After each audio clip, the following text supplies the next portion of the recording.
خابرونا اخطر عصابة مافيا طلبوا من عندنا مهمة ان نخطف لهم سيارتين باهظة الثمن، كل واحدة سعرها 10 مليون دولار، وقالوا هديتكم 60 ألف دولار. بعدين قلنا لا قليلة 60، آخر شيء تعاركنا وصلناها للمليون، مليون دولار مقابل انه نخطف لهم هاي. وفعلا اتفقنا. الخطة دزينا هذا ابو العبيد، قلنا له تروح تلقاهم بالبنزيخانة تلعب سباق وياهم.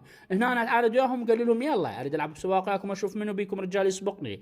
هم اندفعوا فعلا، بدا السباق. بعدين هناك خابرت على اصدقائي قلت لهم يلا، لبسوا لبس الشرطة وقالوا انه على اساس دولة احنا راح نلزمهم بحجة انه يسوون سباقات مخالفة. وفعلا انطلقنا وراهم، اوقف لك اوقف لا تتحرك ابو السياره، ما يصير تلعب سباق هنا، نريدهم. وفعلا طبقنا على صفحه قلت لهم ليك انتم من سمح لكم تلعبون سباقات؟ هذا صاحبنا اتفقنا وياه. بعدين قال لي يلا مشوا لي. نزلت على بالسياره الزرقاء، قلت له حبيبي ابدعت هاي من نظارتك، انزل لي على صفحه منو قال لك تلعب سباقات غير شرعيه.